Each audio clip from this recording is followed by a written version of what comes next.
राष्ट्रवादी काँग्रेस शरदचंद्र पवार पक्षाच्या उमेदवारांची ऑनलाईन बैठक नुकतीच पार पडली आणि या बैठकीला पक्षाचे राष्ट्रीय अध्यक्ष शरद पवार, प्रदेश अध्यक्ष जयंत पाटील आणि राष्ट्रीय कार्याध्यक्ष सुप्रिया सुळे यांनी मार्गदर्शन केलं।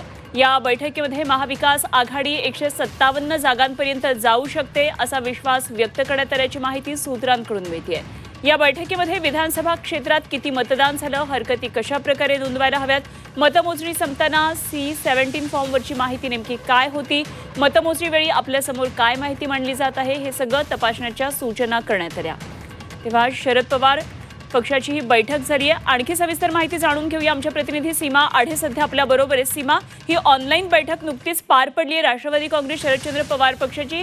काय नेमकं बैठकीचं कारण होतं, काय कशासाठी आयोजन केलेलं होतं? नक्कीच अनुपमा, आज ही ऑनलाईन बैठक जी आहे शरदचंद्र पवार पक्षाची पार पडलेली आहे।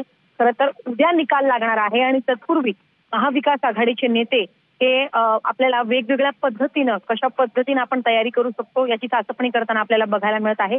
काल तर महत्त्वाची बैठक पार पडलीच, मात्र आज शरदचंद्र पवार पक्षाची सुद्धा ऑनलाईन बैठक पार पडली। या बैठकीमध्ये सगळे जे त्यांचे उमेदवार आहेत, जे काही नवीन उमेदवार सुद्धा आहेत, ते सगळे या बैठकीला उपस्थित होते। उद्या मतमोजणी वेळी कोणकोणत्या बाबी लक्षात घेतल्या पाहिजे, कोणकोणत्या माहिती आपल्या फॉर्मवरती आपल्या समोर असल्या पाहिजेत, याबाबतच्या सूचना प्रदेशाध्यक्ष जयंत पाटील, त्यासोबत शरद पवार, सुप्रिया सुळे यांनी उपस्थित उमेदवारांना दिल्याची माहिती जी आहे ती मिळते।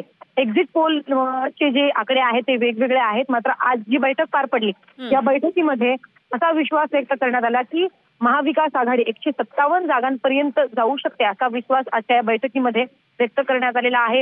उपस्थित उमेदवारांना असा विश्वास जो आहे तो वरिष्ठांनी दिल्याचा आपल्याला पाहायला मिळत आहे। संपूर्ण मतमोजणीची तयारी जी आहे कशा पद्धतीने केली पाहिजे, कोणकोणत्या गोष्टींवरती आपण लक्ष दिलं पाहिजे, सीमा लक्षात आलं काय कशासाठी नेमकं बैठकीचं आयोजन केलेलं होतं। धन्यवाद दिलेल्या या सगळ्या सविस्तर तपशिलांसाठी।